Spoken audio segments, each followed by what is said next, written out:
Всем привет, я Марина, и с вами школа Сакрамел. Как выполнить чистый аппаратный маникюр при сухой, стелющейся кутикуле? Подробно расскажу в этом видео. Поехали!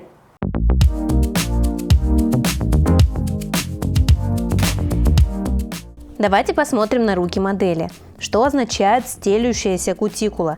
Та, которая сильно разрастается на ногтевую пластину. На несколько миллиметров, на 2-3 миллиметра. И она очень часто натягивается и лопается по точкам роста. Также над такой кутикулой обычно красная область, что говорит о ее чувствительности. Поэтому для многих мастеров такая кутикула становится трудной в обработке и опасной, так как с легкостью можно поранить. Поэтому в видео покажу подробный мастер-класс, как можно справиться с такой кутикулой при помощи техники аппаратного маникюра без использования режущих инструментов. И предварительно снимаем старое покрытие. Есть некоторые отслойки, которые убирают твердосплавной насадкой с тонким носиком. После этого этапа приступаем к раскрытию подкутикульного кармана апельсиновой палочкой. Это важный момент при стелющейся кутикуле, особенно, который нельзя исключать, для того, чтобы кутикула отделилась и нам проще было выполнять обработку фрезами. Также вместо апельсиновой палочки можно использовать специальную безопасную фрезу. Насадка, которая не имеет абразивных частиц. У меня на канале есть отдельное видео, подробное про работу с этой насадкой. Вы также можете посмотреть ее и узнать более подробные нюансы работы с этой малышкой. И после этого необходимо убедиться, что подкутикульный карман без склеек, то есть без частичек кожи, которые прилипли к ногтевой пластине. Иначе никакого хорошего среза не получится. И только после этого шлифуем поверхность ногтя бафом, чтобы убрать птеригий. Это поможет сэкономить время на аппаратной обработке. Для зачистки птеригия при поднятии кутикулы будем использовать алмазную насадку пламя. Важно правильно подобрать насадку и ее абразив под кутикулу клиента. В нашем случае кутикула не такая сухая и очень плотная, поэтому выбираю насадку не с синей насечкой, а с красной.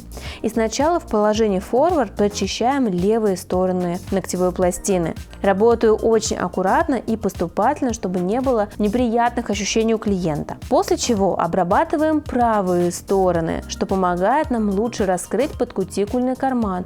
Особое внимание уделяем синусным поворотам и боковым пазухам. Не меняя направление вращения фрезы, начинаем приподнимать так называемую юбочку, то есть сухую кожу приподнимаем вверх для того, чтобы в дальнейшем выполнить ее срез. Это самый главный нюанс безупречного чистого среза. Если недостаточно приподнять и создать эту юбочку, то ни о каком хорошем результате даже не может идти речи. И даже про это у меня есть ролик на канале 10 топ-ошибок, почему не получается аппаратный маникюр или опасный шар. Кстати, для среза можно использовать не только шар, но и скругленный цилиндр. Форму выбирайте исходя из кутикулы клиента.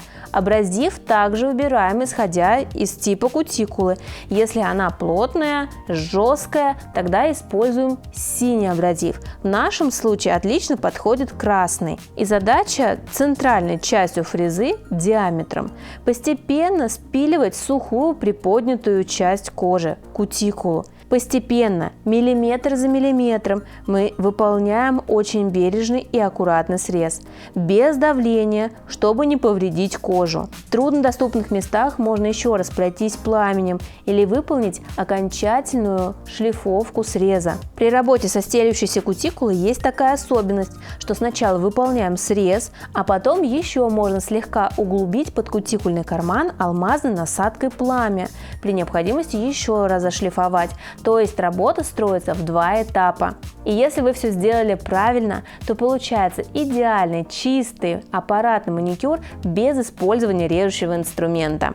Нравятся мои видео? Хотите знать больше о маникюре? Предлагаю присоединиться и получить доступ к базе знаний школы Сакрамел. Более 30 видеокурсов по цене одного с получением сертификатов. Они доступны по всему миру. Подробнее читай в описании, а также подписывайся на канал. Конечно, безусловно, в аппаратном маникюре очень много нюансов.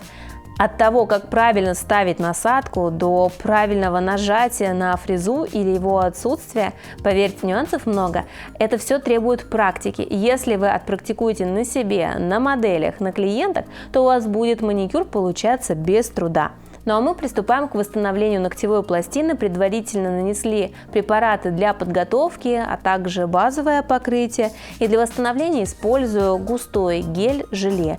Он не растекается, никуда не течет, является тексотропным, то есть в состоянии покоя он стабилен. Как только мы начинаем им работать, он слегка разжижается.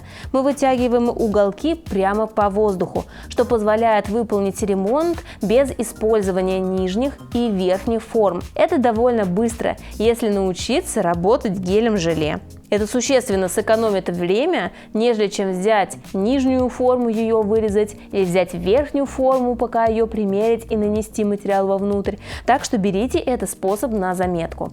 Поскольку ногти у клиента не длинные, использую для укрепления не твердый гель, а базовое покрытие. База будет хорошо держаться в зоне около кутикулы без отслоек, так как ногтевая пластина довольно гибкая. Выполняем выравнивание, при необходимости доравниваем тонкой кисточкой, убираем пузырьки воздуха, если они есть, и отправляем в лампу на просушку. Конечно, такое укрепление подойдет далеко не всем ногтям. Если ногти длинные, то лучше обратить свое внимание в сторону твердого геля. На эту тему у меня тоже много видео на канале, поэтому обязательно подписывайтесь, включайте уведомления о новых публикациях, смотрите все видео для того, чтобы стать профессиональными мастерами. Ну а мы покрываем ногти топом, создаем ровную поверхность, просушиваем и затем уже окончательно подпиливаем длину, создаем более четкий свободный край.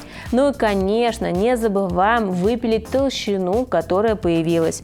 Поскольку свободный край был укреплен гелем-желе, то не стоит бояться за пластичность кончика. Делаем очень красивую чистую изнаночку и тонкий прочный торец.